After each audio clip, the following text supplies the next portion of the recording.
Welcome back to Derry Public Radio. Reporting from the basement of the Derry Civic Center, this is CM Alexander with the news. Apologies, listeners. I didn't get much sleep last night. The Derry court overturned an old law taking away women's right to choose how much they sleep. Sleep durations will now be determined by husbands, fathers, or any man who believes he knows what women want, regardless of words or actions. The city has also stated they will provide no additional support for the changes that will affect the rest of women's lives moving forward. You are listening to Derry Public Radio. This is Derry Public Radio.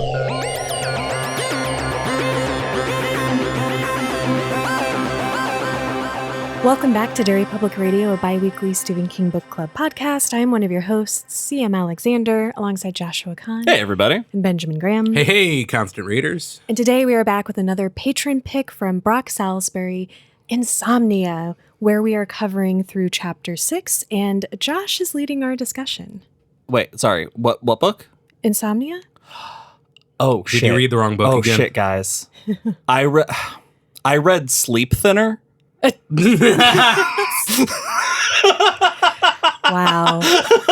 I am upset that I couldn't help but laugh instantly. Is it just me? Real Thinner vibes? Not at all. Really? But I love that. Oh my God. It was the moment when it counts down how he's getting less and less sleep. It reminded me of the weight being less and less. I see that now, and I'm jealous it didn't remind me of that too.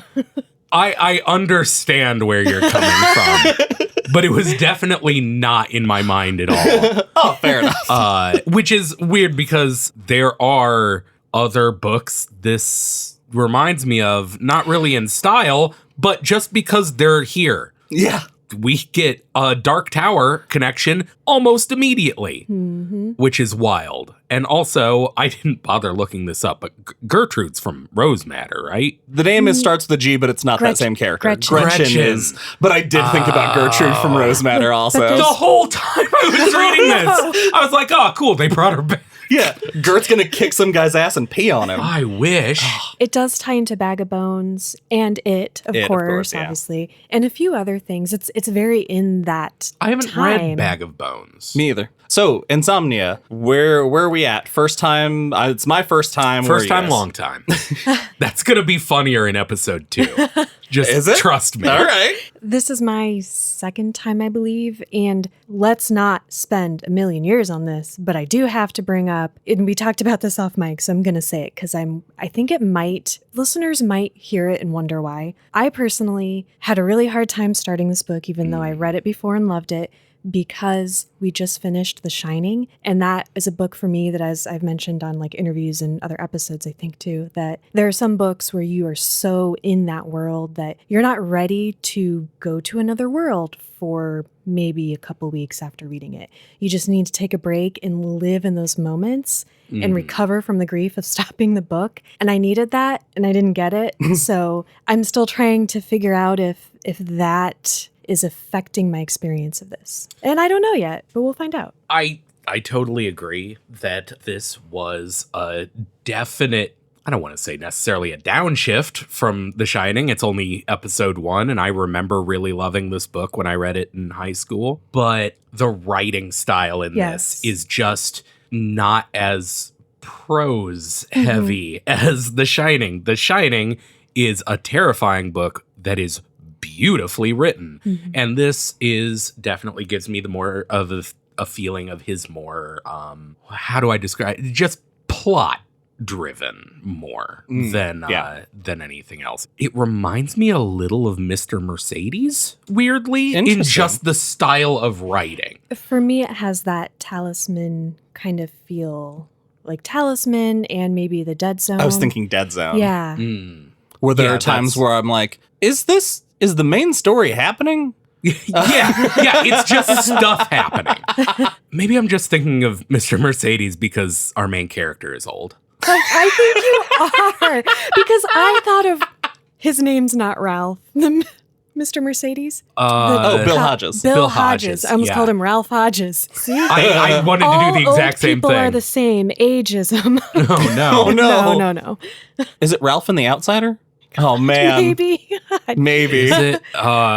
It's been a long time. I'm less ageist now. Or you're also ageist. That could be. Okay, anyway, continue. You know what? We're just going to dive in with the prologue because It's usually a big prologue. Yeah, usually it's a thick log. It is a big prologue. We got a lot of log to cut through. It's Usually a prologue is like nice and brief, and at a certain point I was like, this is 2 chapters. It's not this is just book. You don't need to call this a prologue. It's not a conlogue, though. Because it's pros and cons. Got it. Yeah. Yes. Yeah. Good joke. I thought you were saying me con. And I was like, Oh my God. Continue. I don't even want to hear that. So we are introduced to Ralph Roberts, 70-year-old man who's trying to walk himself to death. Not really. He's walking to drown out the sound of his wife dying, which is just way to start off with a real bummer. Her death clock, which is something I remembered has really stuck with me. Yeah? Reading this as a kid when death is super, like when you're coming out of that space where death is something that can never happen to you and you're kind of figuring out that's not necessarily true. This is about when I read that. Oh, and boy. It freaked me out. It struck me just the... Sorry, death clock struck. Never mind. Is strike You're a on clock? fire. Well, the clock strikes 11. I guess. Sure. I know. It's, yeah. No, it's You're there. You're 2 for 2, CM. In completely baffling me, specifically. No, it struck me how devastating the loss of Ralph's wife was. And it struck me specifically because it made... I've never thought, wow, Stephen King is kind of romantic. He's not usually that style of author, but like he writes about the loss of his wife with such clear like love, and the loss is you feel the devastation of the loss. And I was like, wow, Stephen King, it made me think about him and Tabitha, and it made me get kind of teary-eyed. Is this sorry, we've covered so many books and I've read so many others that we haven't covered yet. Is this the first spouse grief that we've had with That King as a writer? can't Because we had possibly be. No. no, right? like this drawn out, because we had Pet Sematary, which is more about the grief of losing a child, even though at the end he loses his wife, but we don't get much time with him. Alan Pangborn. Alan Pangborn lost his wife and his child. It's true. So He's winning. He's winning. I Oh, guess. that's the Is that- the prize.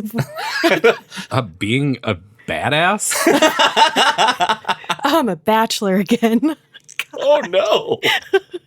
No, it struck me too, and that's Yeah. why I was like, oh, is this our first, Never as much of a whirlwind as this is, because he talks about the past 4 months since they've got the diagnosis and like traveling all over the place, going to specialists, and really exhausting every single option. And you feel the exhaustion, and then you carry that emotional exhaustion into mid-July, heat wave in Derry, and he's walked 5 miles in the sun, just drained. He's out by the airport and watching planes come in, and he realizes he's been gone for a while, and his wife is at home, and turns around to head home, and he's confronted with something that shatters his view of a person. Should we talk about the introduction of Ed Deepnow? I really thought this was a vision he was having.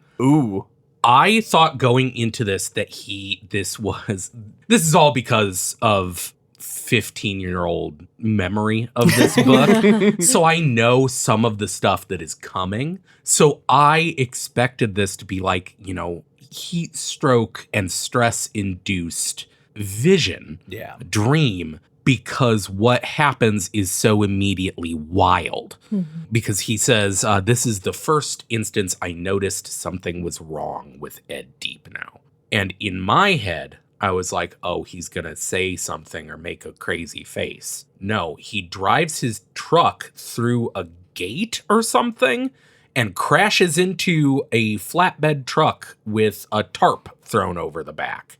Like screaming obscenities, like wild obscenities at Amazing this gate not opening. obscenities. And this from a person that Ralph, when he reflects on Ed, he's like, I feel like if he said a curse word, he'd lose sleep. I do love this about the writing because it does such a good job of making you understand very quickly.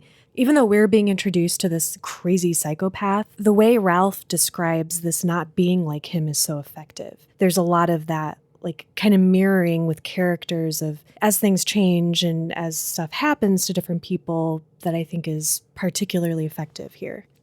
It is effective in that it is an extremely memorable scene.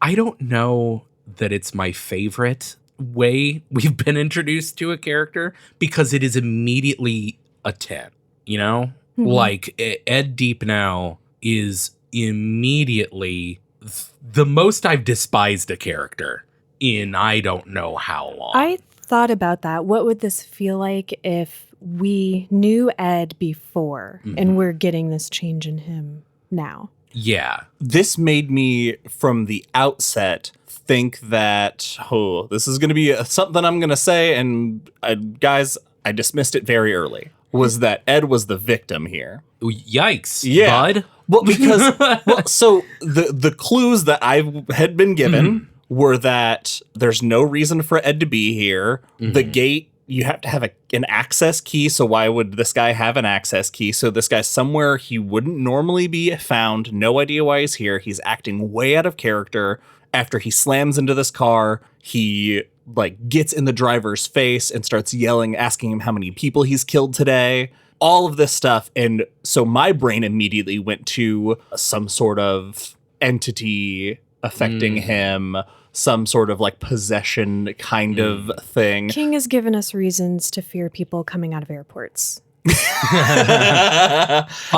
There were enough doubt things that I'm like, are we seeing Ed after something supernatural just happened to him that turned him into what we're seeing right now? And I learned quickly that is not the case. Ralph actually does kind of the same thing where he, despite how insane Ed is acting, Ed so clearly believes what he is saying that that Ralph is like, wait, hold on. Maybe maybe there's something going on here because, Ed he's ranting. He tears the tarp off the back of this truck and they're like barrels, right?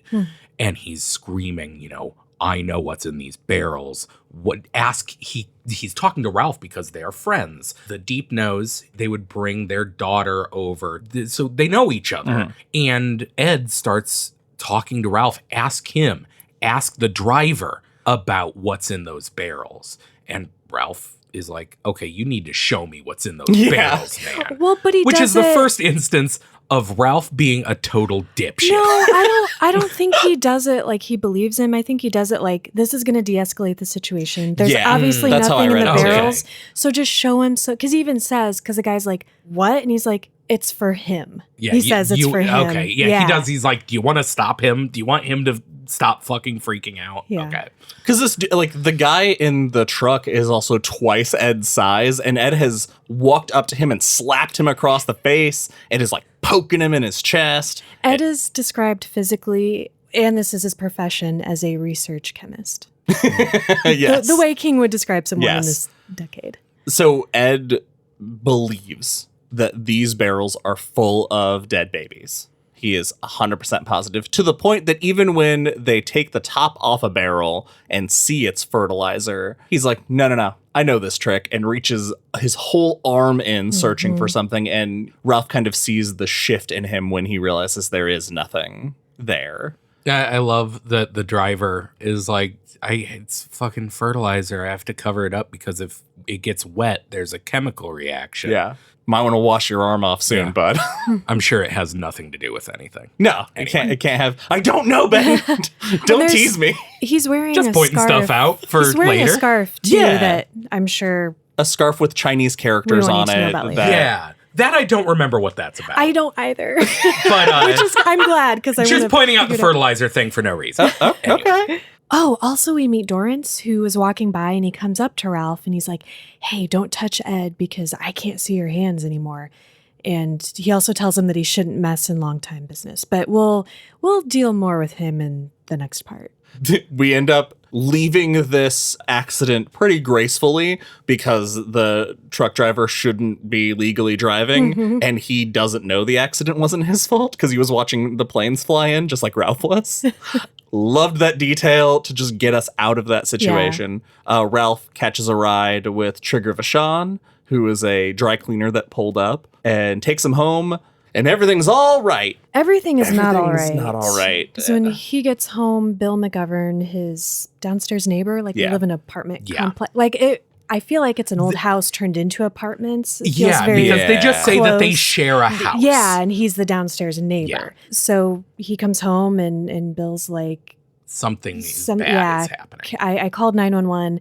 Carolyn fell. I couldn't pick her back up. And that's how we're introduced to Bill. And then he's gone, but we'll meet him more later. And we find out that the ambulance came. Caroline rallied in the ambulance and was able to talk for a little bit. Then she had another seizure, and then they were in the hospital. The doctor says that the tumor is spreading and that now it's just a matter of time. He takes her home and takes care of her from that summer all the way through the winter. And it is months after her death that the insomnia starts. And now the book starts.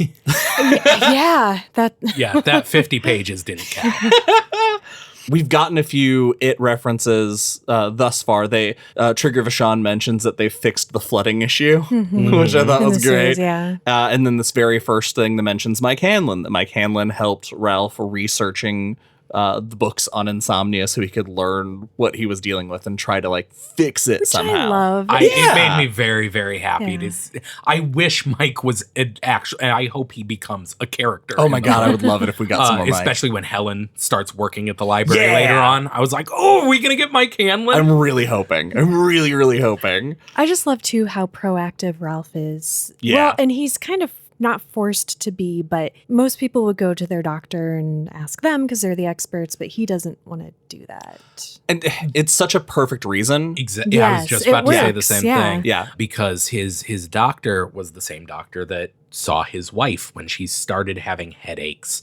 And he says that Litchfield? Yeah. That Litchfield probably thought it was nothing more than a case of the vapors, and so treated it with Tylenol until discovering that it was too late. Yes. And the only reason that Ralph says at one point, like, the only reason that he hasn't hit the guy is because another doctor that he liked way more said even if he had caught it early on, it wouldn't have made a difference. The specialist who ends up treating her before she dies. Yeah. Now, by August, we are with Ralph as he's waking up at 3:30 in the morning every single day. God. No, thank you. Fuck that. I didn't realize until this book how stupid the name Secondhand Rose Secondhand Clothes is, and I hate it. Is that where Bill gets his bike? Yeah, that's where Silver Stephen King is playing the shop owner.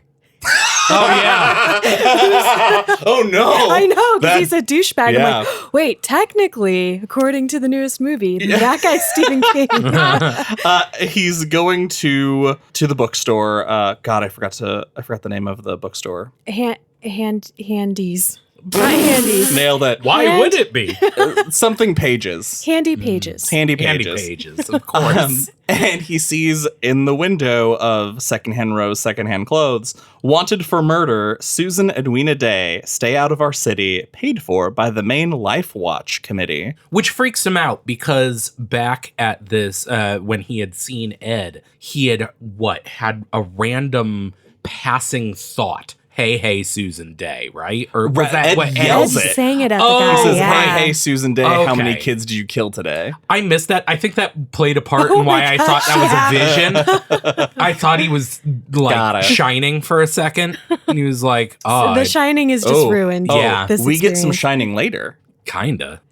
Also, well, I don't know. Bookstores are handy. I There have it to is. defend You nailed it. myself. I wasn't being sexual. So Susan Day is it said the name in that rhyme.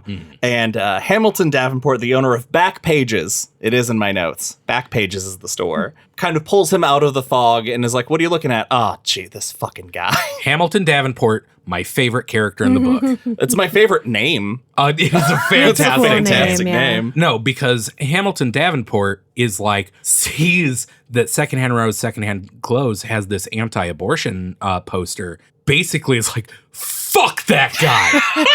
Fuck that. And is extremely reasonably angry. This is the point where I decided I don't like Ralph very much. I can see that. Because they start talking about this abortion debate. Okay, here's where we gotta have a second to talk, audience. This is me, Ben Graham. If you are pro-life, fuck you. Anyway, continuing on. Yeah, Davenport is very reasonably like, hey, this sucks. They're protesting against this women's shelter that does all of this. And did you hear that a few months ago or whenever, some guy tried to firebomb it? Got arrested trying to harm this women's center. And Ralph's response is, well, they do abortions, don't they? Fuck you. Yeah. Are you kidding me? I feel like that was an incomplete thought. I think we should discuss this in the context of his other thought that kind of reminds me of that and bothered me. And then Lydecker is a whole new thing probably in episode 2.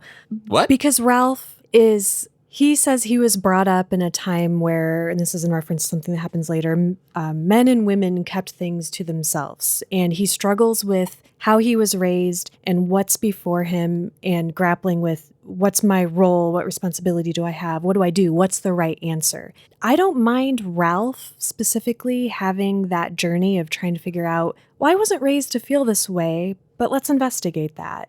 And I think that moment later and him being willing to have that experience and journey made me understand this one a little better because he does sign the petition. Yes. He's an old man. He doesn't fucking want to, though. Well, I think when he says they do abortions is because they're talking about about the abortion clinic, and Hamilton's That's like exactly the thing, though. He goes thinking of it as an abortion clinic is they do so much other stuff, and who the fuck cares? But that's where Hamilton teaches him that. Like the Hamilton explains to him, because Hamilton also gets annoyed when he's like, yeah, it's an abortion clinic. He's like, yeah, but it does they help women escape abusive relationships. They do free women's health checks. They do all this stuff so much King community is stuff. using So Ralph to answer the question Yes. that we're trying to answer when people focus on abortion and we're like, it's about women's health. Yeah. And this is chapter 1 or 2 at this point.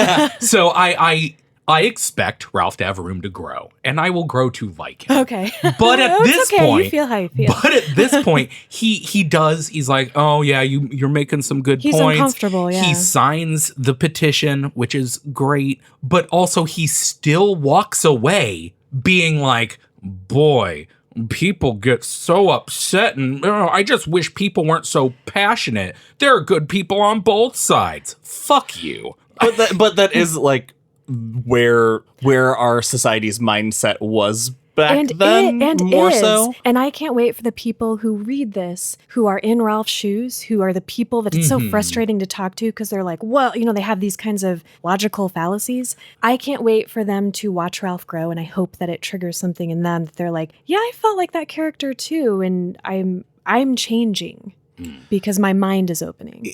Where I can relate with Ralph is when they're talking about this, he mentions in regards to pregnancy, him and Caroline tried for years unsuccessfully. The closest they got was a miscarriage in the 5th term. Post going through the miscarriage that my wife and I had, and being in that space, I guess that headspace that going through that puts you in, it does the grief puts you in a all life is precious mindset that I understand, but where that feeling gets turned into a weapon is making that personal feeling blanket always that's for everyone's everyone. option. And that is not acceptable. Yeah. I don't want to say pro-life anymore. Henceforth, we will be referring to these organizations as anti-choice.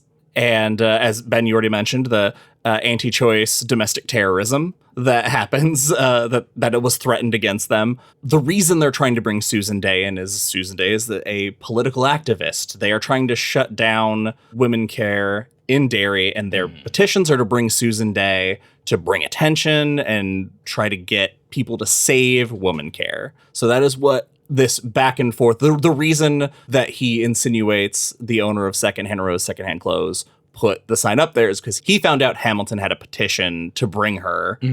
And that's the story. That has also given me real Needful Things vibes. Yeah. Having the neighbors that this, I have a feeling that this is going to turn bloody. Thank God Gaunt never went to Derry. Oh my God. Oh, that would have been, I'm just going to say this, Freddy versus Jason, but I know what you're going to say. Gaunt v. Pennywise. Yeah. Yeah. It sounds so stupid. It's such a bad idea. And Let's make it. I want it so badly. Ben, start writing it. Okay, I'm All on right, it. good. On Ralph's walk home, going up Mile Hill, I believe. Yeah. Yeah. He nearly passes out. Luckily, there's a sexy widower. We meet Lois Chase. What'd you guys think of Lois? She is sexy, as Ralph. Make sure to let us know. Ralph He's is a dirty old centrist. man. He's a centrist and a pervert. Fucking every woman he sees is like, I'd throw it in her. yeah, exactly. I'm fine with it. Yeah, done. Lois is such an interesting character. Lois feels, And I like her. yes, like both her and once we get to meet Bill, they feel like characters from a different book.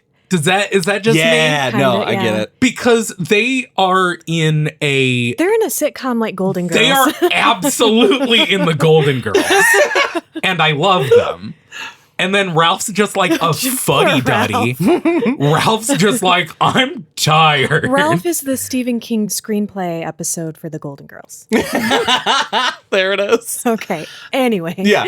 So it's the first hint of there being some romantic chemistry between these two More than that. widowers. Oh, never mind. What? I don't want to spoil anything, but we get a clue here that What's we'll the get clue? to later. Well, it's not until episode 2. Well, but the clue's here. But we're in episode 1. Give us Sam. a It's going to clue. give it away so Stop hard. reading ahead. Okay, Ralph. Ralph is noticing some things about Lois, and when she's looking at him, beyond her, what he calls Spanish eyes. I hope that's not offensive. He's complimenting them, but Well, he does say probably what offensive. they called in my day, it's so at least probably- he Yeah, acknowledges that it's probably that's a not bad right. sign. horrible. And she has nice legs and stuff, and she's giving him this interesting look, and in it, he's like, am I seeing weariness? Am I seeing her just being tired of the will they, won't they that's going on between us? Yeah. That's all I'm going to say. And Perfect. I'm not talking about their relationship. Now, we focus a little bit on the insomnia. He's found out through this time of insomnia that everybody he's ever met has a home remedy. That's how it goes. Absolutely. Anytime you have any problem that has a home remedy to it, everyone's got one. But the point is that he will try anything at this point because he says the color's kind of gone out of the world. He's so exhausted. And my favorite one is stay up all night and then go to bed just before you'd wake up. Makes sense. And the pain you feel when he's like, my eyes feel like they're 1,000 pounds. Oh, sleep's gonna be so good. 3 a.m. hits. Oh wait, I'm not sleepy anymore. I'm Hell. Oh God, such a So nightmare. rough. Luckily, this will be a real easy day. You won't have anything too hectic and taxing to do while he is insanely exhausted. He decides to take a trip to Red Apple, which is this convenience store that's across the street, to get some soup. And he starts making small talk with the clerk, and the clerk suddenly screams. She starts screaming because outside on the street is Helen Deepno, and she is holding Natalie, her baby, like not 1 year old or just past 1 year old, somewhere in Yeah. that area. And Helen is covered in blood and she's holding Natalie, not like you'd hold a baby that you don't want to drop, but like you'd hold a sack of groceries that you're about to lose the grip on. And Ralph, I love this like bystander effect where everybody else is just staring at her frozen, and Ralph, this 70-something-year-old guy, exhausted, runs out to her and grabs her, and he gets her inside the store. He gets the baby before she falls, and very scary. He says, like, as he's grabbing her, he can still hear the sound of her head hitting the sidewalk. She doesn't, but he's like picturing it because it almost happens. It's so close that he's like terrified that he's gonna hear this. I don't have kids, so that stuff usually doesn't register with me, but I was like, ugh. Yeah. Once they have her inside, Ralph goes to call the cops, and she says, through what has only been like one syllable responses because she is so out of it. She's so beaten up. Yeah, she tells Ralph not to call 911. She says, don't call the police. It was Ed that did this. I don't know why he didn't stop this time. Ugh, this time. Another point for not liking fucking Ralph, because he thinks back and he's like, oh yeah, I guess I have seen her with bruises. I guess that's a sign. The fact that he forgot about the truck incident, that's insane. Is that because of the insomnia? I don't know. I think it was because it was like a year ago at this point, and it was like just as his wife was dying. Yeah. Oh, he's been distracted and he's admitted that, yeah. But it's this if someone you knew well, if you witnessed me flip out screaming about dead babies, I would hope you wouldn't just be like, wow, Ben had a bad day. I hope you would fucking mark that. Yeah. We would. Yeah, okay, good. I'm so but if angry Devin died right after that, What? I'd probably be distracted if Devin died right after that, though. Yeah, I guess it's fair, but still, like when he was like, it's hard to hear him remember that he's seen her with bruises, and he's just dismissed it as well. It's that behavior. It's the excuses, and she's got a small child. Like, oh, I tripped over one of Natalie's toys. I fell down. And he knows Ed so well. This person who is not described as what we saw in that prologue. Yeah. Helen helped Ralph so much when his wife passed. He goes into all of that, and he debates whether or not to call because she's saying don't, and he's like, do I help her even though she doesn't want it? And that's what he's saying when he's like, I grew up in a time where you minded your own business. Yeah. And a lot of people feel that way about almost anything that happens between two other people, to the extremes, both good and bad. Were either of you worried he wasn't going to call? Yeah. Because I certainly was. Yeah. Yeah. I didn't remember, and I was like, oh, shit. Yeah. But he does. He, against her wishes, he calls, and we find out that Ed hit her because... beat her up. Oh, yeah. Ed pummeled the ever-loving hell out of her. Yeah, what do they see? She has several broken bones. Concussion. One of her eyes is swollen shut. Shattered, like, cheek or jaw or something. Some of her hair was knocked ripped out of her head. Yeah, it's bad. Because she sent him to the store to get some formula, and he saw somebody with one of those Susan Day petitions. He looked at it and saw her name on it and came home and did that. It's insane. This is where all I just kept thinking about, because this is when Ralph clocks that she says he didn't stop this time. And that's when that line really sinks in for him. I missed it because I was so engrossed in what was happening. I missed this time until Ralph brings it back.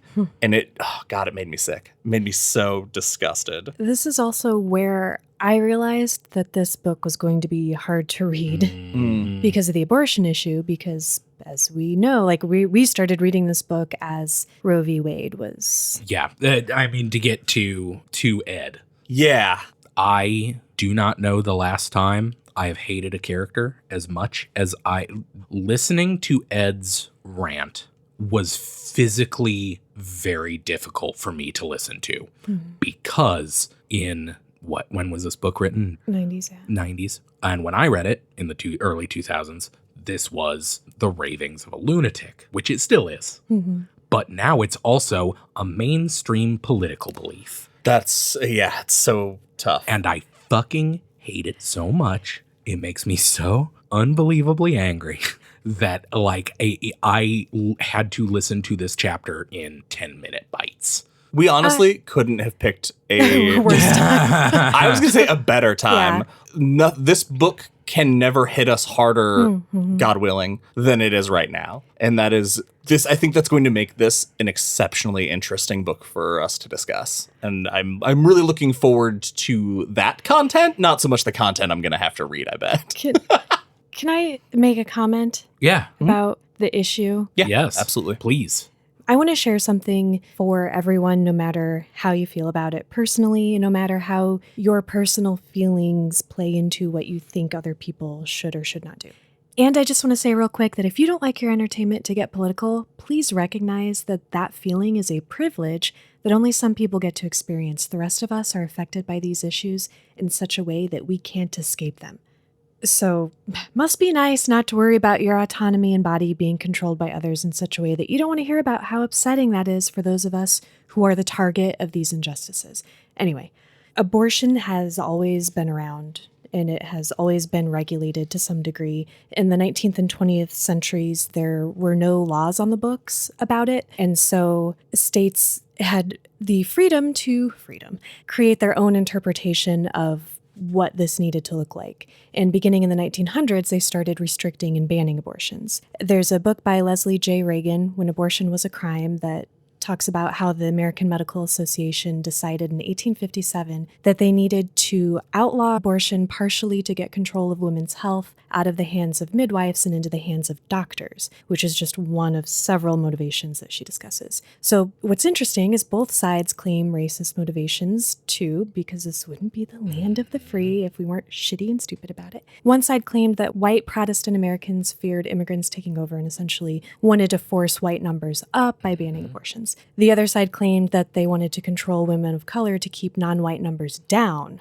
So they're both like arguing these things to each other. So we have everyone yelling racist at everyone else, which is still happening today, unfortunately, which adds another depressingly complex layer to everything. But legally speaking, super interesting. And I'm going to give you guys some cases to investigate if you want to know more about it.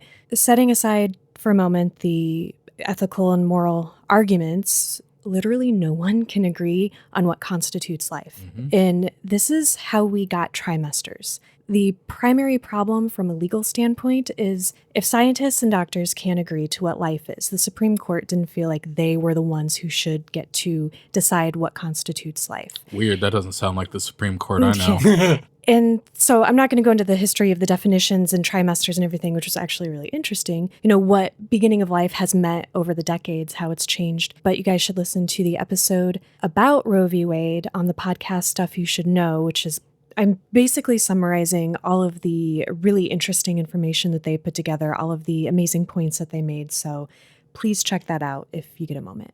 And I guess if you don't want to hear this, you can skip ahead like 20 minutes. But in the 70s, we have all of these lawsuits being brought by pregnant women, and the government decided they had to step in and balance all of this because they felt like they had an interest in protecting life of the unborn fetus and protecting women's right to choose whether or not we have children, because that's extremely important. So Roe v. Wade plays into this in a more complicated way than many people realize, because Norma McCorvey, who is Jane Roe, she lived in Texas. They had very strict bans on abortion. If the fetus was, quote, their word not mine, malformed, if the mother's life was in danger, if the pregnancy was a product of rape, then you could possibly, by jumping through medical hoops, get an abortion. I'm not going to dive into the issue of introducing parameters that basically make, you know, some women worthy of the right to choose and others not. But Norma didn't fit the criteria, so she couldn't get an abortion in Texas, and she didn't have the privilege and luxury to go to another state that had better laws the way many other well-to-do women could choose to do. She had 2 kids already. She had adopted them out, and she was a lesbian in a relationship with her partner as she was pregnant with her 3rd child. So she connects with Linda and Sarah. Those were her 2 attorneys, took her case. As we know now, she later became a born-again Christian, fought against pro-abortion laws, saying that she was manipulated. Then on her deathbed, said the pro-life side paid her and told her what to say, and she did a good job because she's a good actress. What's important here is that Norma was just a woman who wanted to make the right choice for herself and her life and was used by both sides, and that is upsetting. but it's what she said she was manipulated over that's interesting. She said her attorneys talked her out of getting an abortion, didn't try to help her find a way to make it happen, which is what she wanted. But at that time, if you weren't a pregnant woman, like actively pregnant, the courts said you didn't have standing to fight this issue. Obviously, this is problematic because all the other side has to do is file motions to delay the trial till you have the baby, and then you are moot in the eyes of the law for this issue. So 2 Supreme Court justices had to retire due to health, and they died when her case was active, so it delayed it for several years. That's when Nixon appointed Rehnquist and Powell in 1971, and they redid the whole case with these 2 new justices included. The law changed in a good way because of this case, and it was determined that if you have or could at any point have a baby, you have legal standing at any point to fight this issue. So I won't get into that, but there are a lot of other important cases happening at the time that affected where we're at now, which you can look up if you're interested. One is United States v. Veach. A 1971 doctor was performing illegal abortions because the law was unconstitutionally vague regarding, quote, health of the mother. But what's interesting about that is the court ruled against him, but they acknowledged the mother's mental health should also be considered. That's part of health, well-being. And that comes to play in later cases. A few other cases that actually weren't about abortion, but set precedent that affected abortion cases were Meyer v. Nebraska, 1923, post-World War I. The government said, hey, you can't teach foreign languages in schools, only English, which is why we're all uncultured fucks.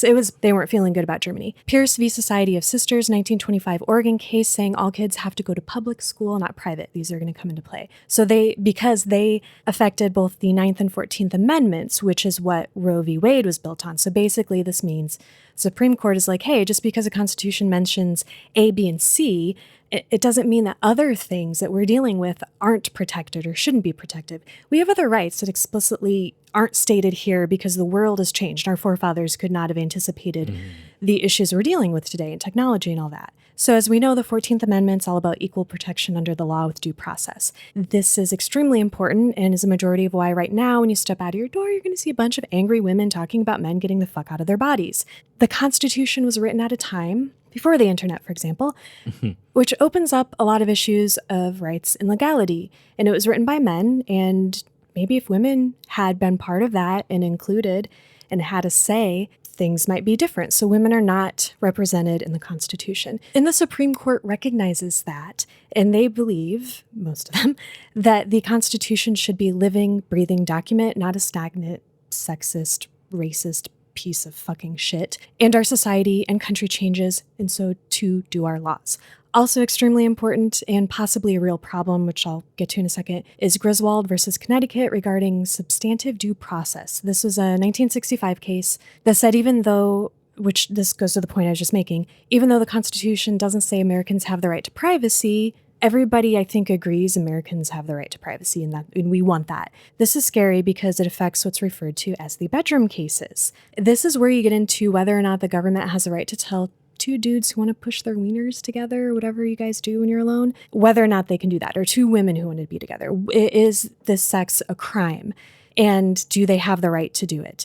It also affects gay marriage laws. This basically deals with several rights that are not set forth explicitly in the Constitution, like marriage, procreation, contraception, family relationships, child rearing, and education. And this is why the Loving v. West Virginia case, this is what it was built on. It was built on, that was our interracial marriage, like our most popular one that we all know about. I am simplifying this horribly, but because Roe v. Wade was built on the right to privacy, the government saying there are all these private things that we don't have the right to weigh in on and we're just going to leave it alone, that creates a legal problem because the right to privacy isn't stated in the Constitution. So people can bring it into court. They can argue that, hey, this isn't part of it, and it could be overturned, essentially. So Roe v. Wade has always been on shaky ground because of the right to privacy issue, your ability and freedom to decide what's best for your own life. But, we don't need that when it comes to women's sex. So even Ruth Bader Ginsburg was like, you guys, I support choice, but we're going to be in trouble someday because somebody's going to notice that they have legal standing technically, and they're going to bring this up again, hence where we are now. She had suggested a more appropriate basis for it, like equal protection under the 14th Amendment, because forcing women to be pregnant forces a condition on women that men are not subject to, which is gender discrimination.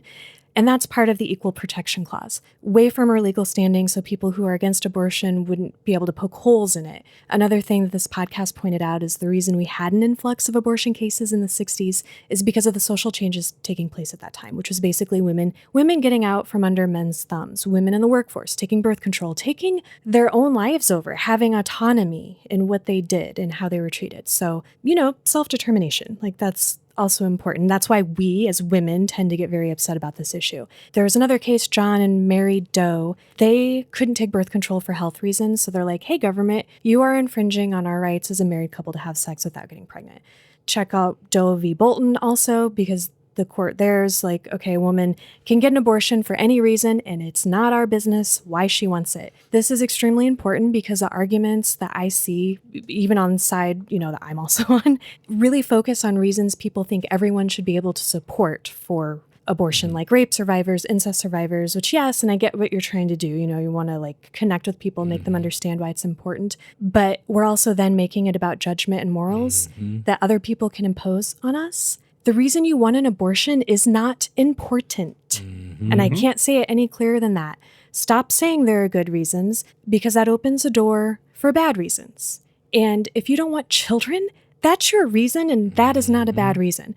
So under the Second Amendment, you have the very narrow restrictions if you're going to limit someone's rights. And that's why gun laws are so difficult for us to change. How do you protect your rights to bear arms and protect life from mass shootings? No one knows, no one can agree or has the right answer. And the legal mess that creates in Roe v. Wade then is that they're saying you have to narrowly tailor these laws around abortion, but they disagree that women should be able to get an abortion for any reason at any time. Takes us back to that original argument of how we define life. When does it start? What is that narrow restriction? That's, again, when they were looking to trimesters. And we have people on the extremes of both ends. The moment a cell joins, that's life. Or until the baby is born, you can abort. What's considered viable life? How early can a baby survive out of the womb? How do scientific and medical progresses change that issue, and should that then change the law?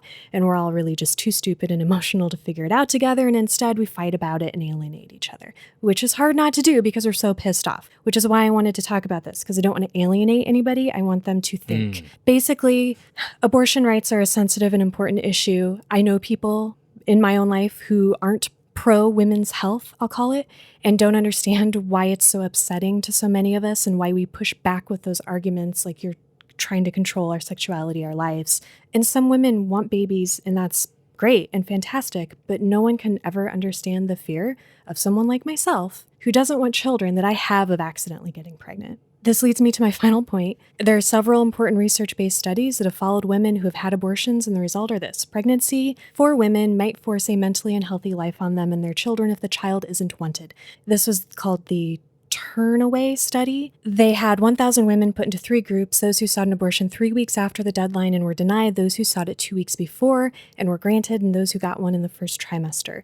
The results were that women who were denied had complications from the end of pregnancy, including death. They were more likely to stay with abusive partners. They were less likely to have aspirational life plans for the following year. They had financial burden, which included lower credit score, higher debt, increased bankruptcy, and evictions. And just to clarify, all the women included in the study were of the same economic standing. 95% of the women who had an abortion reported that it was the right decision, even up to 5 years afterwards. So we have a very important case built on shaky ground, and for a long time, the Supreme Court has always overruled the challenges to Roe v. Wade. And then guess what happened? We changed trimester to undue burden, but didn't define it. The laws have just continued to be weakened to give more standing to those who oppose it, so it got overturned, and now states can decide. And Kavanaugh and Gorsuch got their appointment hearings, and they were super vague when they were asked if they'd overturn Roe v. Wade, and the Democrats were like, I asked, and you're vague, so I hope this works out. So fuck everybody. Everybody's failed. The other infuriating injustice that ties into this is that 5 justices were nominated by presidents who lost the popular vote, so they were put there by the minority of Americans. They do not represent the majority. Kill the Electoral College. Also irritating is that 2 justices were confirmed in a fucking bogus, I have to put the word fucking in front of that, way. McConnell didn't allow Obama's nomination because it was 8 months before an election, but then Trump got his in 35 days before the election, the quickest turnaround in U.S. history. Also, the list Trump got for nominations was handpicked by the Federalist Society, an organization of conservative lawyers. Government, legislators, politicians, voters, you're all fucking failing us. Stop. I'm just going to end this rant by saying, suck my dick. Listen to Stuff You Should Know for far less emotional and all over the place discussion on why this is an issue and why we need to care about it, not just for women's rights, but for a lot of other important rights too. And let's hope we can figure this out and protect gay marriage, gay sex, right to contraception, right to self-determination. Sorry. No, that's Fantastic. all great stuff. And I agree with every single thing you say up until the point where you say we should not alienate these people. Fuck these people. All valid points. Anyway, we're reading a book. So we pick back up in chapter 2. Because that is all the further we've made it. Boy, howdy. God, I'm glad we went from that intensity to another insanely intense moment because Ralph followed semi-closely behind by Bill, head over to Ed's. Once the cops start arriving, Ralph's not fucking around. He's going to go... it seems like he's going to beat the shit out of Ed, but I love that he walks up and Ed is sitting back, has his feet up on a chair. He's listening to some music. He would look completely fine if it weren't for his bloody knuckles and the drop of blood on his glasses. It's actually a really dope visual of this scene. Like it's very intense, but just that it's described as this like Norman Rockwell like picturesque ideal of an upper middle class suburban dude, yuppie, on his lawn listening to music, but just the slight offness of the blood. Yeah. It throws it into such sharp contrast. And the fury that when Ralph gets up there, Ed's reaction is, hey man, pull up a rock, grab a beer. Everything's totally fine and cool. And Ralph realizes, I think this guy wants me to beat the shit out of him. He wanted I'm to. pretty at sure first. you want me to. This is and what- that's why Once he again, doesn't. Another current day political. This is a Proud Boy move. Yeah. I'm going to try to piss you off so that when you hit me, because I deserve to be hit, I can pull some horse shit. Now Yeah. we're both bad. Now we're both victims. This is where I love Carolyn is because she spoke up in Ralph's head because she's dead at this point about the petition. He basically signs it because of her, because he knows what she would have done. And then here, in the grocery store, he hears her voice again. Like, oh, Carolyn always used to tell me when I bitch about stuff I don't want to do. So he's acknowledging like, oh, I'm just trying to make myself more comfortable by staying out of their private business. And then here again, he hears Carolyn saying, he wants you to hit him. And why is that? So he doesn't. But I would have loved to see Ralph. He's like, man, I wish I was just even 50 years old again. I think I could take him. I could take him. Here's an interesting thing, and Josh, you won't fully know. All right. You haven't read this book. See, if Ralph had hit Ed, I don't think the rest of the book happens. I don't remember that. I'm No, so I don't. excited. I think Ralph hits Ed right now. Ed loses his mind and beats the ever-living dog piss out of Ralph. yeah. And And then they go- and then it's in front of the cops. And Yeah. then he goes to jail. Because you can hit your wife, but not your Because neighbor. Yeah, They hitting make your a wife is a distinct point misdemeanor. about that. They do, yeah. And it sucks. Yeah. Hitting your wife's just a misdemeanor because it's No, your I wife. honest to God believe that Ralph goes to the Interesting. hospital, but the rest of the book doesn't happen. Some entities we haven't met yet would have Yes. to pull some strings. So I don't know. Jesus Christ. Go All on, right. Josh. Ed explains, he shoves Gently, Ralph. though. Yeah. Very gently shoves him to the ground. He's old. He Yeah. can fall over. And Yeah, Ed, old people love falling. that's their favorite thing. They have commercials about it. You are watching them wrong. Am I? Oh, no. I love falling. Oh no. I've fallen and I don't care about getting up. And then they're just like waving their arms around like they're having a great time. Jesus. Ed says that he saw his wife sign up with those baby killers with the Crimson King himself. And he Wild. just saw red because she is on the side of the Crimson King and his centurions. And Is this where he tells him Derry's special? Because and I do love this. I know what you're going to say. That he knows that babies are dying in the thousands in Derry. Yep. Because he's seen them. He's seen them in the hedges, on the roofs, in the river. Yeah. In the Kenduskeag. Of course he's seen bodies in the Kenduskeag. I think because we also find out that he tells Ralph, sometimes the world is full of colors. And lately they've all been turning black. And we're like, that's crazy. That's insane. That's a wild thing. But we later find out that this is a thing because Ralph starts seeing colors. Oh my God. And so I think whatever this madness is, they are, I do think that Ed is tapping into this. Oh, I can't wait. This is my favorite part of the book.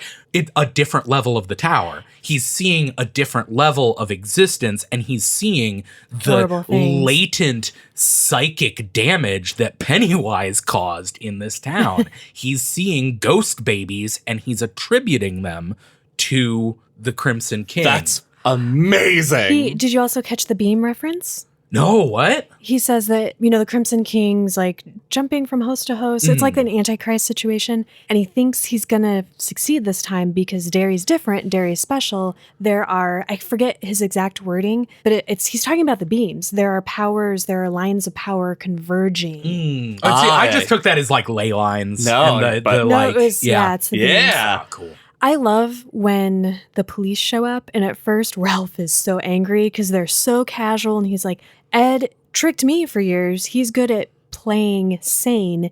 These hick cops aren't going to get it. But that's not true. I was so worried after Ed's whole thing. And because when the cops walk up, they're like, hey, your name's Ralph. You need to go stand over there. We're going to talk to this guy. I was so worried they're going to be like, oh, you had a fight with the wife. That's cool. Don't do it again. They do the first half of that, but not the Dynamite second. Maine accent. Yeah. Hey, I'm walking here. Yeah. Lobster. Real Maine. But they play it that way to disarm Ed. And Ralph even, because Ed's, just being super casual, and they're like, oh man, that sucks. We know how that goes. And Ralph's like, you guys know, he's talking about some crazy shit. And the cops, Lydecker, we find out who it is. It's like, sir, I'm talking to my friend Ed here. Yeah. And then turns it instantly, and it's great. Hey, look, I'm talking Ed. Hey, by the way, Ed, you do have the right to remain silent. Anything you can, or anything you say so great. can or will be used against you. And Ed's like, yeah, I get it. And it's like he gets like, it's the moment when he's like, you understand your rights as I've read them to you, and he's like, wait, what? Wait, those were my rights? When Ralph is looking at him and he thinks for a second that because the ease with which Ed is flipping between lunacy and the aw shucks, I'm just your neighborly friendly next door research chemist is so clear and distinct. And there's a second when the cops start reading him his rights where he sees him go blank again. And he compares him. He says it looks like a computer trying to deal with a large input of information. And he thinks he's going to flip out, but he doesn't. But I do love that. Yeah, it's a good, it's a cool yeah. scene. We find out that even though they threatened him with felonies, it is just a misdemeanor. But if he breaks the protection order, that's a felony. You just have to hope that the wife survives him breaking that order. If he murders her, he's going to jail. Yeah, that'll teach him. It's so infuriating. The cop's response is like, yeah, that is the problem sometimes. Like, do fucking something about it then. Well, there's so many things, all of us need to do about it. That night, Ralph is at home and he's thinking about everything that's happened. He calls the hospital and checks. She's not taking calls, but he knows that she's safe. And 15 minutes later, he gets a phone call. It's just heavy breathing. It's just breathing. And then he gets another phone call, and it's Helen. And I loved this conversation because Helen is so strong and vulnerable in this moment to not only say, this woman from Woman Care came to me, of all the irony that, how this came about. She shared her story with me. She's taking me and Natalie to High Ridge, which is something we found out about from Hamilton Davenport earlier. And before she gets off the phone, she says, I was so mad at you all day. I told you not to and you did, and I was so mad. And I'm still a little mad, but thank you. I get that these feelings aren't a faucet you can turn on and off. And I think this is why I like Ralph still, because of this moment together, because he is a vehicle that King used for, I hope, people who don't understand domestic violence and what that does to you mentally, and will essentially, inadvertently or not, victim blame and say, why don't they leave? It's their fault for staying. I think this illustrates why that's not an argument. Yeah. Why that's ignorance. I guess that's true. I think my biggest problem with Ralph is that I've read Rose Matter that deals with this issue so much more deeply because our main character is in the center of it. A woman. And we feel, and just looking at these issues from the outside, from an old white man's perspective, it doesn't feel as... It's hard. Yeah. It's hard because it reminds me that people are still that way. That's why I get upset about it, but I'm trying to be more optimistic reading it, hoping that other people who do feel that way, who will read this someday or have read it, have thought more about it and hopefully changed. We need more people to be better. Yeah. They have to figure out how to do it one way or another. I will work to give this fictional old white man you don't have to give him a pass, just a chance. So the next week, Ralph gets a letter from Helen and saying that, they're up in High Ridge, everything is going well. The note says that she's going to leave Ed, which in an earlier conversation, Bill's like, she's probably going to go back because that's what they do. She'll need at least one more round. Yeah. Thankfully. What the hell was that about? It's him being, it's establishing Bill deal? being super cynical.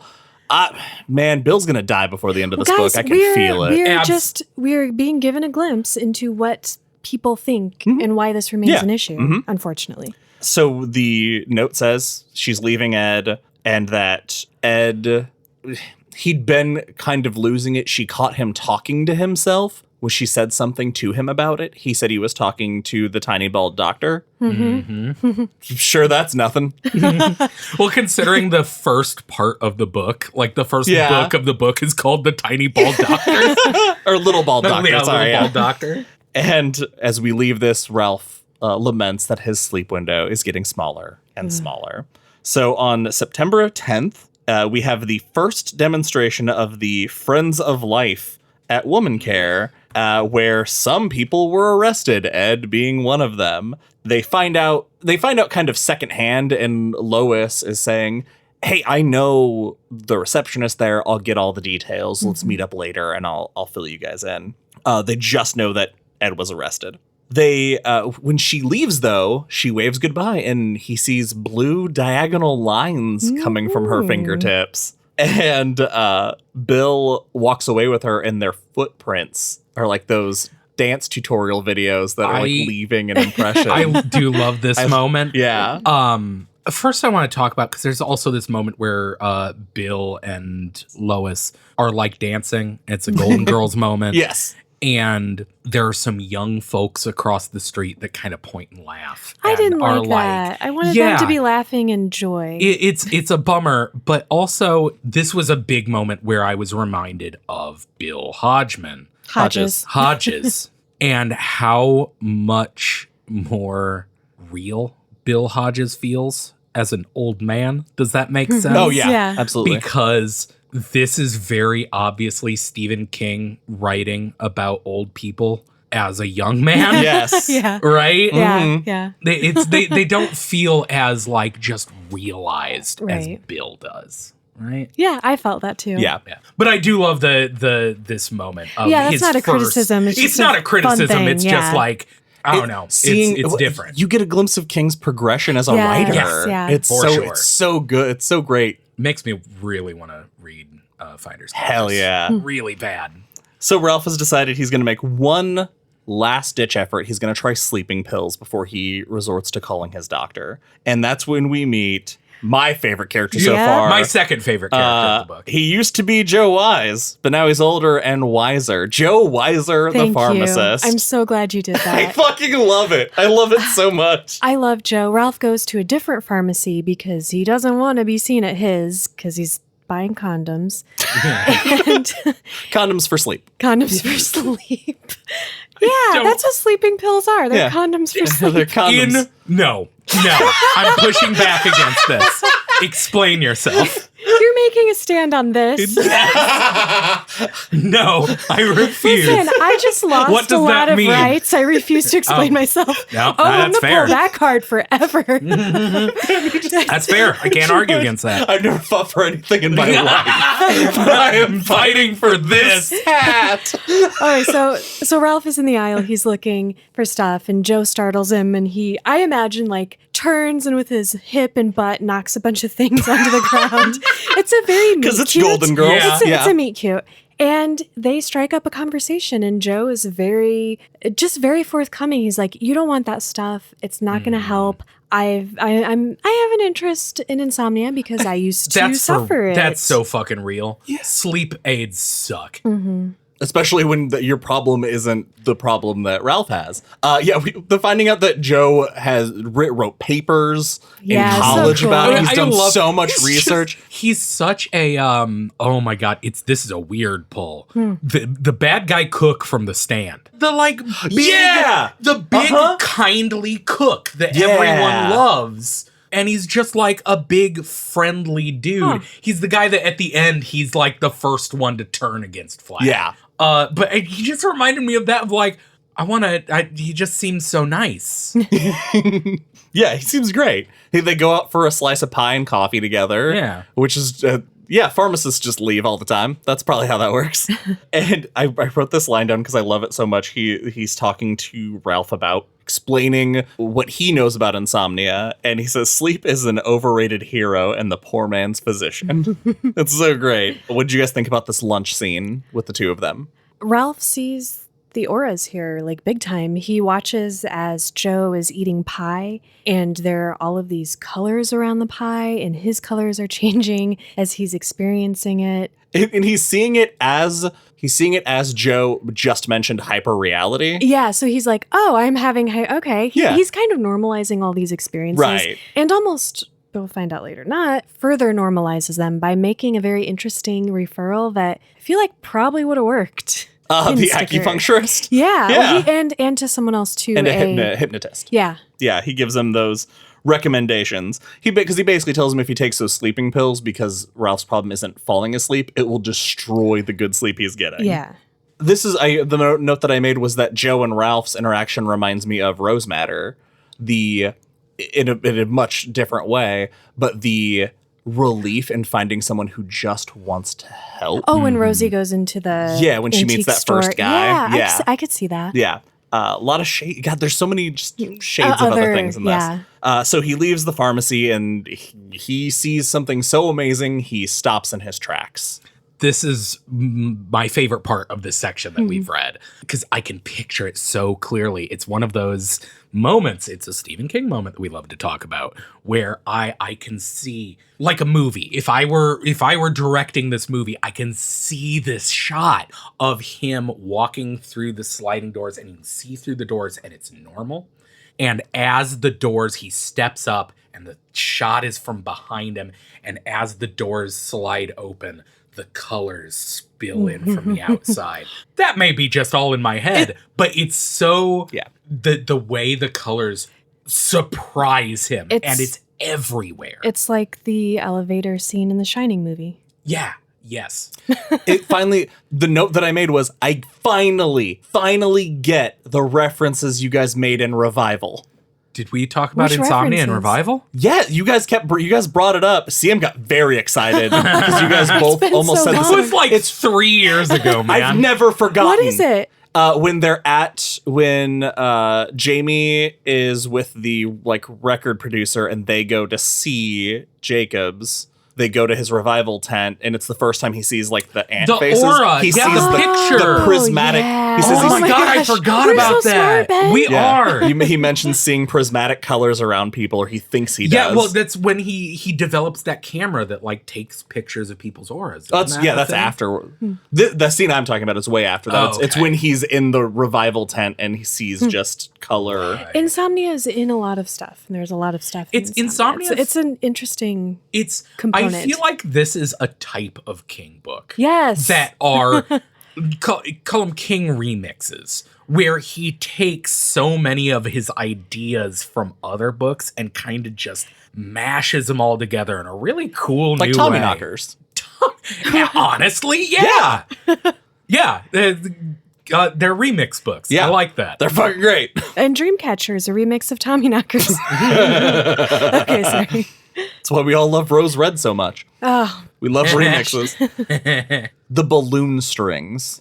that's He just sees them going from people. I love that he's like, oh, they're indicators of health. And that's That the leap he jumps to. changed me forever. Reading this as a Really? teenager, Yup. auras and Yup. balloon strings. When you're a kid and everything. I've said this before. Everything's romantic, and everything is possible, even the impossible. And I spent I don't know how many months. I didn't have a lot of friends.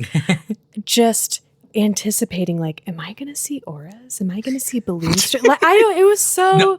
you get super into stuff like that at that age, and it's so fun. This idea of the aura and these life indicators is definitely a visual that has stuck with me. And How Ralph intuits exactly what everything is shouldn't work, should be forced or cheap.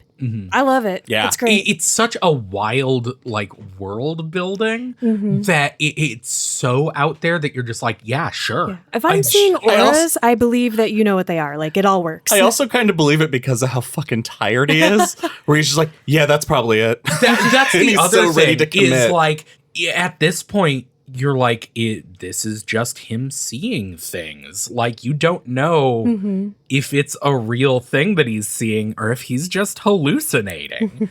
It's just really cool. Yeah. And this is what makes me excited to read the rest of the book, Yes, because same. all of the Ed stuff is infuriating to me. But the mystical side of things is really cool. Really, really cool. So Ralph and Bill head over to Lois's like they planned for the having lunch and watching the news and dishing about what happened. Oh, before we get to that, there's one little point I'd like to make about Ralph and Bill's friendship. Okay. Ralph and his wife and Bill shared a house. They've been friends. They're like described as like really close friends, right? Right. Yeah. I don't even know if it's at this point. It might have been earlier. But the first time that Bill mentions that he's gay, Ralph immediately gets super uncomfortable and is like, he never mentioned it outright before. I don't think they're as good of friends as Ralph thinks he is. They're No, 70-year-old men in the 90s. It is that. But still, mindset how do and you that be age. best friends with someone and be like, I've never discussed this That with because them? That's he's not, that out of, he's not privacy out of the thing. closet. It's not safe to be out Yeah. of the closet in the 90s, even to your best I don't friend. know that that's true, though. It's- I don't it know is that that's tr- true. For men of that Because age who've lived he with it. talks about being gay multiple times, and I don't feel like if he wasn't out that he would just be like casually talking about it as much as he does in the book. I think it comes off to me that Ralph is like, whenever he mentions it, I just don't think about it because it makes me so uncomfortable. He doesn't make those comments in mixed company. Like, he doesn't make those, like, the...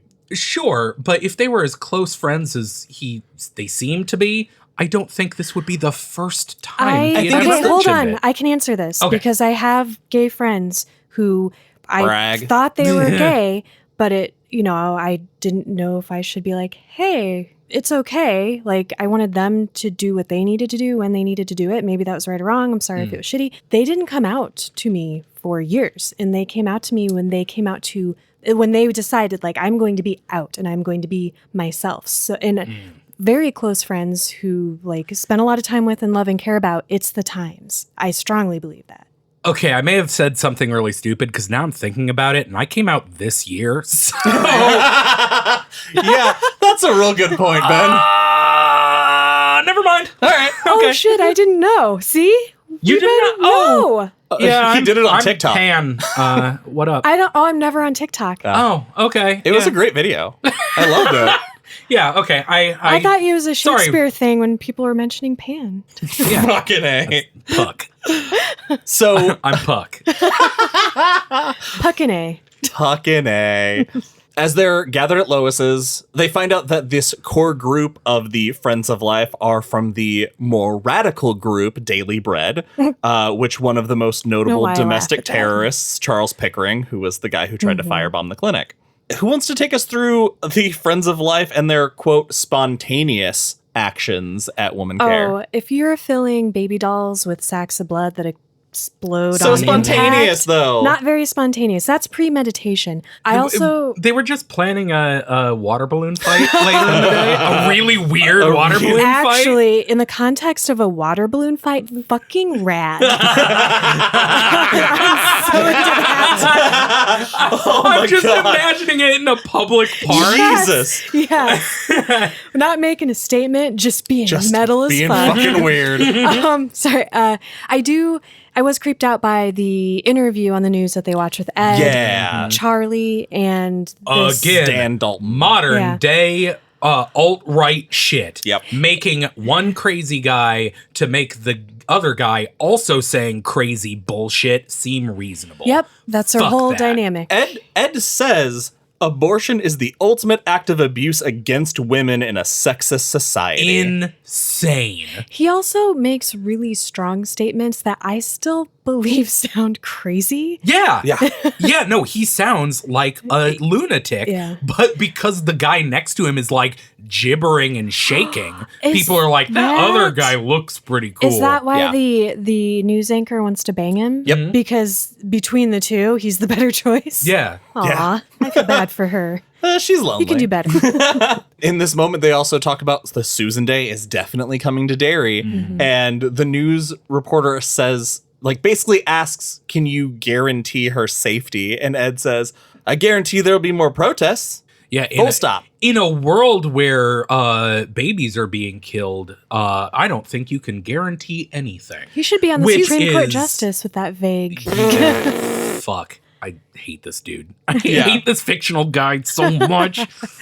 Ralph, after all of this, fills them in on what he saw that day. Oh, at the And airport, the yeah. the airport. And they encourage him to get a hold of something I would have Lidecker. told fucking Seriously? everyone the day it happened. I would have been like, you will not believe the the shit day I it just happened, saw. his wife almost died, and I would it have was went home and been like, she would have gotten up in the hospital and be like, I'm so glad you're okay. You But- won't believe this listen shit. to the day I had.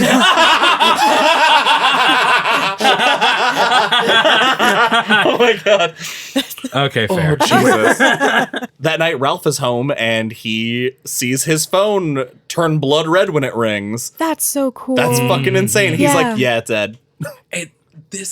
There's just because of the aura shit, this would be such a cool movie Yeah. and Yeah. adaptation. I want to see a really good That'd be filmmaker awesome. like vision of this. This is where we understand too is someone's emotion changes. I think we might have gotten hints of it before, but their aura changes, and Ralph has a moment where it's coming through the phone and there's like threads of black or something in it, and it's coming towards him, and he thinks that if it gets into them, it will poison him, Yeah. it'll affect him. But and Ed's trying to be his pal though, guys. He's real fond of Ralph. I love this moment. It's a This cool speech is exchange. fucking Because rad. Ralph, Yeah. he calls and Ed is there and he's like, your mouth's trying to get you in trouble, bud. Like, how does he know he's going to go to the police? So creepy. Yeah, it's very creepy and it's very like menacing. It is obvious him trying to intimidate Ralph. He says some wild shit about Ralph wanting to fuck his wife,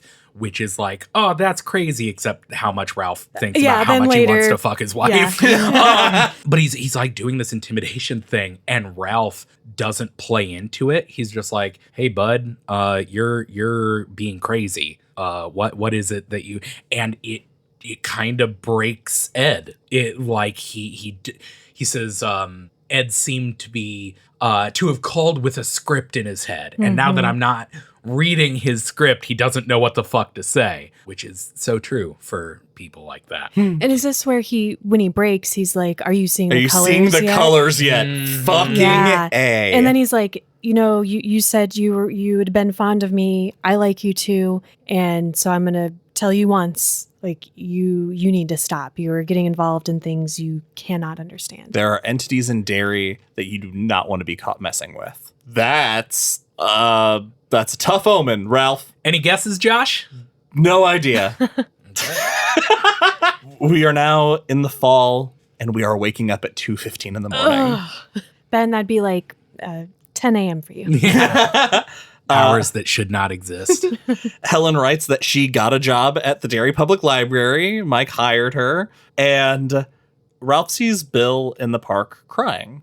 Oh, this scene was frustrating. A lot of the stuff with Bill is frustrating in an effective way. It's meant to be that way, but because he's decided he needs to tell somebody, he's having more of these, what he thinks are sensory problems, and makes up his mind. He's like, okay, I can't tell Lois. She'll just gossip to her friends. Who else? Oh, I can tell Bill. He's level-headed. He's an academic. He'll get it. And so he's about to tell him. He's so close. Yeah, but Bill's like, oh, I'm crying because I just received the best news, and it's tragic. And it's that my longtime friend, the guy who hired me, even though he knew I was gay, which was a big moment at the time and for His him. friend who has The Shining. Yeah, I guess. That was where I said we get a Shining, because he says that Bob like always knew what people were thinking. Yeah. He knew how to say the That's right cool. thing I to like that. people. That's why he dedicated himself to a small town teaching and stuff like that. Well, Bob is dying, and it's a good thing because he's had Alzheimer's for some time now, and he's just not the same person anymore. So Bill's saddened, but he's looking at it as a positive. And I haven't dealt with Alzheimer's, so I cannot make a judgment on that. But Ralph, it's interesting because the whole time Ralph is like distracted and he's still seeing auras, and then he's listening to him, but then he'll just like no segue try to bring up the thing he's there for, and Bill just bowls over him. He's not listening to Ralph at all, which makes it is once it's again bad timing, Ralph. Yeah. It is once again. I don't know that these guys are as good of friends as they are portrayed, because they are both so self-centered in this scene.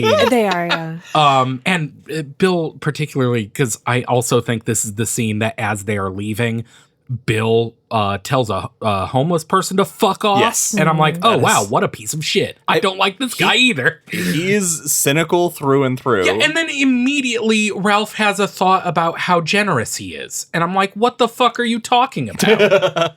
He sees the friend he wants to see, then. I guess. But They meanwhile, deserve each other. what Ralph is seeing is a little boy named Patrick, who he can suddenly read his entire history, knows that his dad's drinking again, and just this is getting stronger. This is getting more powerful. He doesn't understand why he can know these things. He just does. Patrick. Where do we know a Patrick? I know this Probably one. don't. We'll get there. Yeah. There's some more violence with women care. Another protest gets violent. And we find out that Ed has been fired because he's been arrested for the third time in a few months. Anybody else catch the name of where he works? Hawkins Laboratory? Hawkins Labs? Yeah. Stranger Things? Yeah, I thought that too. Ralph's doorbell rings, and once again, he knows it's Ed. But then he is really glad he's wrong. He goes downstairs and he sees that there are two figures out there. And then ding dong, Yes. his ding dong. And then he...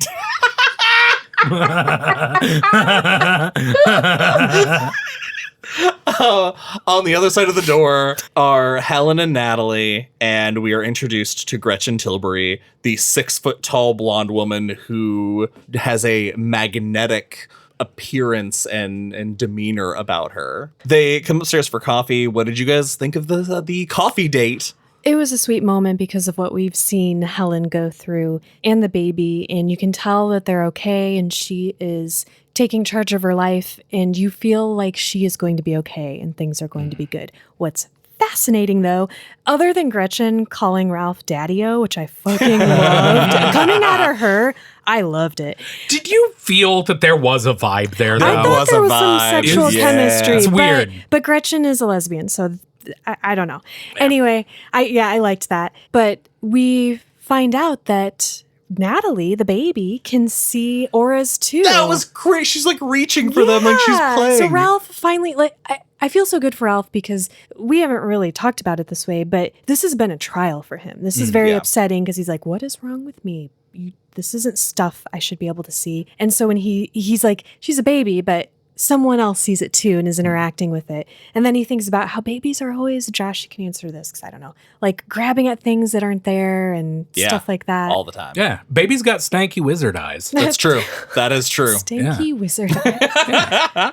He approaches the conversation of if Helen will move back in the house. And I love that by how their auras both change, he knows how each of them feel about the idea of what she wants to do. Oh, he's Mel Gibson and What Women Want. She's going to sell the house. And she wants to stay in Derry, but that home is not home anymore.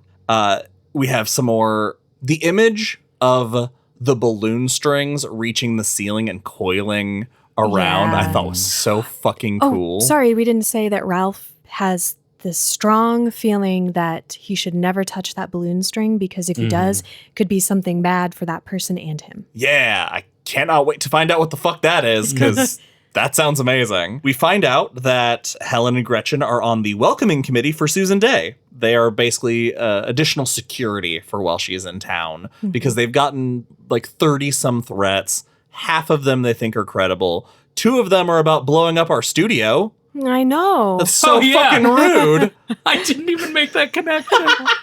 And this is, Ralph mentions the Adrian Mellon incident. Very cool. The reference, not the incident. Oh, right.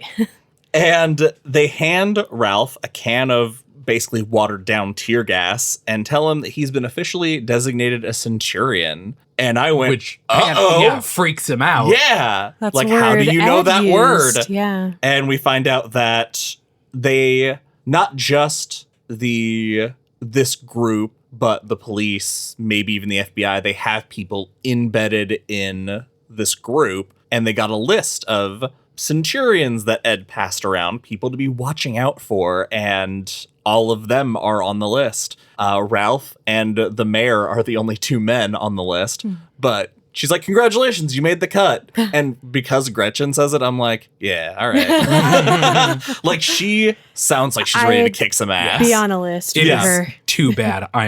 She is one of the characters that has a target on her back. Yeah. Like, there are so many characters in this book that I'm like, I don't think they're living to the end of this. And once they leave, Ralph places the can on top of the kitchen cabinet and starts to think about what comes next. And that is it for this episode of Derry Public Radio. As always, thank you for listening. Join us next time where we will be covering part 2 through chapter 14. For Joshua Kahn and Benjamin Graham, I'm CM Alexander reminding you, in Derry, there had always seemed to be an extra dimension to the ugliness.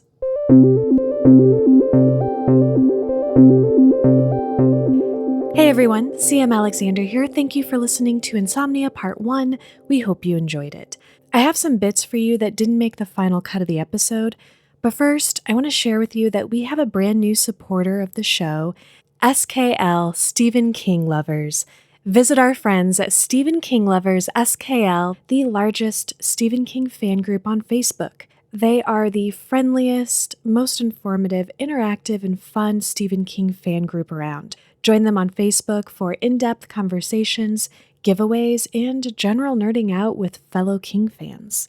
And as always, you can find us on Facebook and Instagram at Derry Public Radio and Twitter at Derry Public, or send us an email at derrypublicradio@gmail.com. And don't forget to catch our coverage of the Shining mini-series on our Patreon page. Search Derry Public Radio at patreon.com, where you can get those episodes and more at the $5 and up tier. But what you should really do with your Patreon funds this month is support your favorite women's rights organization. There are so many out there doing awesome work. Ben, you're still at work. Oh, that's true. I was going to say, I don't really have...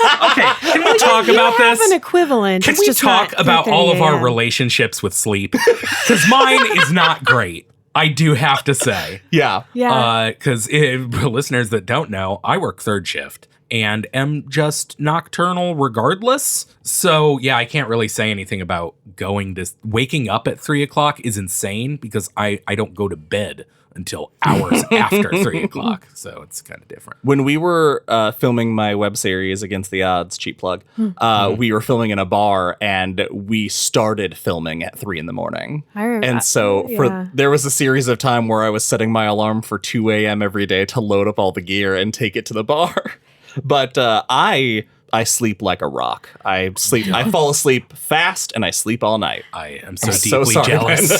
It's my turn. I have sleep anxiety, so once I'm asleep, the world could be ending and I just sleep peacefully through it. But I have such a hard time from as long as I can remember falling asleep. I'll lay there for hours. My mind's going and going and going, and I'm the exact I can't stop same it. way. But I like meditate and I do all this crap first to try to force my body to relax.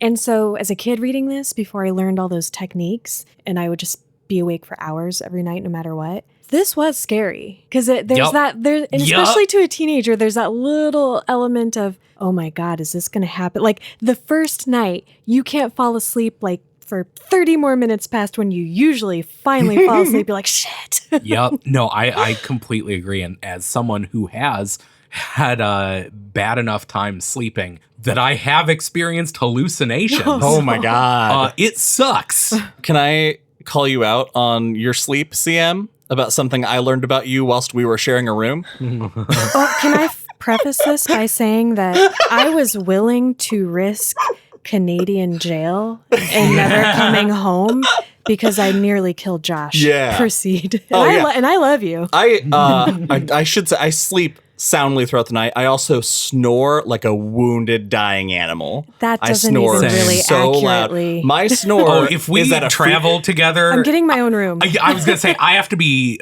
sequestered into a different wing. I snore at a frequency that cuts through Devin's earplugs. I found out that CM falls asleep while listening to audio versions of How I Met Your Mother. I totally get it's it. It's one of my techniques. It's something my get brain, I've watched so many times that I don't need to focus on it. I'm not waiting for a moment. I can relax, but still have that noise. I think it's so funny. I fall asleep to a rotating selection of Futurama, King of the Hill, and Bob's Burgers. So I totally get it. Thank you. Nice. I just put on a white noise machine and I'm asleep in 3 minutes. Sorry, guys. That's all for now, listeners. Goodbye.